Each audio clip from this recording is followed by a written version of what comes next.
All right, let's dive into a single brutal day back in 1380 that completely changed the course of Russian history. We're talking about the Battle of Kulikovo. Now, this wasn't just another medieval clash of armies. Oh no. This was a legendary showdown that really planted the seeds for a new Russian identity, pulling together a bunch of fractured states into something new. You know, the historian Lev Gomilov put it perfectly. He said, the Russians returned as a united nation.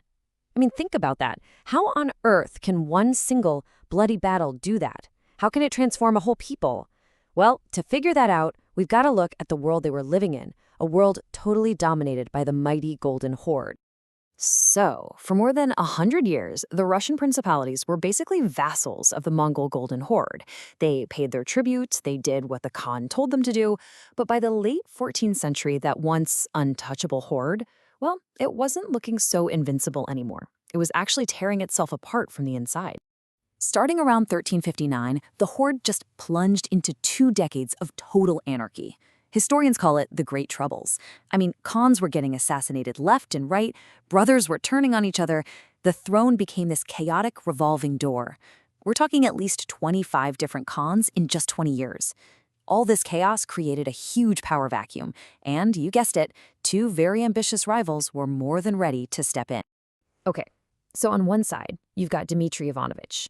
He's the Grand Prince of Moscow, which is this rising power, and he's cleverly pulling all these Russian lands under his influence. And on the other side, a powerful warlord from the Golden Horde named Mamai. But Mamai had this one critical weakness. He wasn't a descendant of Genghis Khan. That meant he could never be the legitimate Khan. He had to rule through puppet leaders, which made his hold on power super fragile. He was desperate for tribute and big military wins to keep his enemies off his back. Now, Moscow had always been the Horde's most loyal servant, its best tax collector. And that loyalty had paid off, giving its princes a ton of power. But under Dmitry, that whole dynamic started to shift, and fast. He began to openly challenge Mamai's authority, really pushing the boundaries of a system that had been locked in place for generations. Dmitry's defiance wasn't just one single act. It was a series of calculated moves. First, he just flat out ignored Mamai's orders and forced a rival principality, Tver, to submit to him. Then, in 1374, he makes this incredibly bold move and just stops paying tribute. But the real game changer was in 1378, at the Battle of the Vosges River. Dmitry's army met a Mongol force and absolutely crushed them. It was a stunning victory that shattered the myth of Mongol invincibility. After that, a huge final showdown was pretty much inevitable. For Mamai, the situation was now totally critical. His reputation was in tatters, his authority was a joke, and another Khan, Tokhtamysh, was gaining power in the east. He needed a fast, crushing victory over Moscow to save his own skin. So he pulled together this massive army, even bringing in mercenaries, and made alliances with Lithuania and another Russian prince to surround and completely annihilate Dmitry. This was it, an all-or-nothing gamble. Now, the old stories talk about hundreds of thousands of soldiers, but modern historians think it was closer to 30,000 on each side. But don't let that fool you. For the 14th century, that is an absolutely enormous army. And in response to Mamai's threat, Dmitry put out a call to arms, and something truly remarkable happened. For the first time, a huge coalition of princes from all across the Russian lands gathered under Moscow's banner to face this common enemy. So, Dmitry's army marches south, racing to fight Mamai before his Lithuanian allies could show up. When they reached the Don River, Dmitry had this massive choice to make: wait or cross. He chose to cross. In the middle of the night, hidden by a thick fog, the entire army moved to the other side of the river, and some accounts say they actually destroyed the bridges behind them. The message couldn't be clearer. This wasn't just a battle anymore. This was a fight to the death. There was no going back. As the sun came up on September 8th, the 2 armies faced each other on Kulikovo Field. The fate of Moscow, maybe even all of Russia, was going to be decided right here, right now. Dmitry set up his army in several lines, using ravines to protect his flanks. And, most importantly, he hid a fresh elite cavalry regiment in a nearby forest. The battle kicks off with something straight out of a movie: a single combat between 2 champions. From the Russian side, a warrior monk named Alexander Peresvet, and from the Horde, a fearsome giant called Timur Morza. They charged at full speed, and in one violent clash, they both speared each other, falling dead from their horses at the exact same time. It was this incredibly grim omen for the brutal fight that was about to begin. After the duel, the main armies just crashed into each other. And for nearly 3 hours, it was a ferocious, bloody brawl.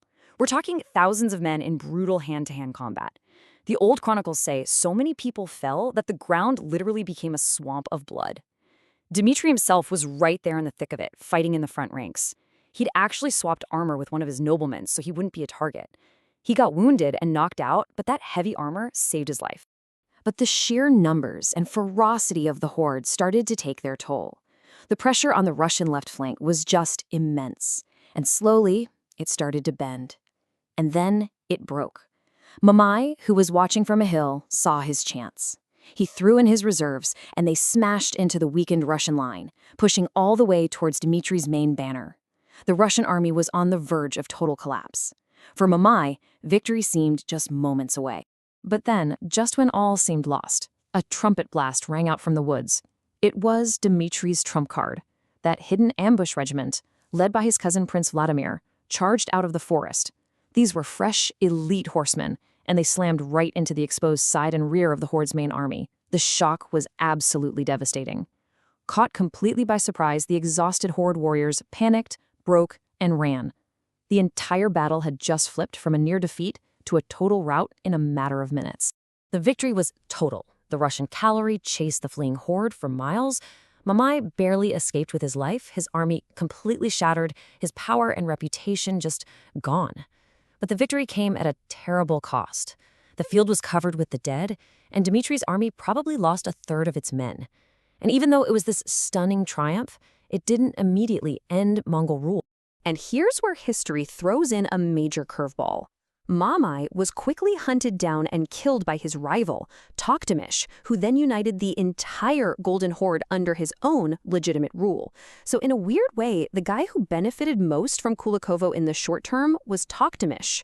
And just 2 years later, in 1382, he led a new army against Moscow, which was still weak from the battle. He sacked and burned the city, forcing Dmitry, now famously known as Donskoy, or of the Don, to start paying tribute all over again.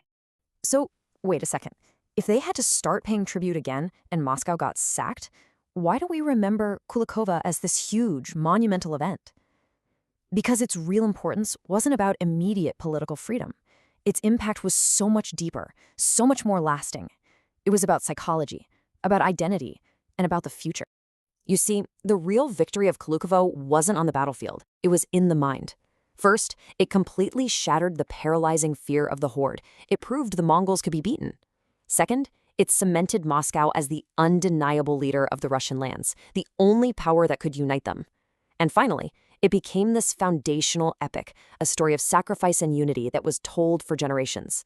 So yeah, full independence was still a century away, but Kulikovo was the moment the Russian people began to truly believe that it was possible. It was the birth of a new kind of national confidence. And that kind of leaves us with this one last big question to chew on. Was Kulikovo really the birth of a nation, like Gumilev said? Or was it just one really important, really bloody chapter in a long, brutal power struggle where one warlord was simply replaced by another, and Moscow just proved it was the toughest player on the board? The answer, well, like history itself, is wonderfully complex.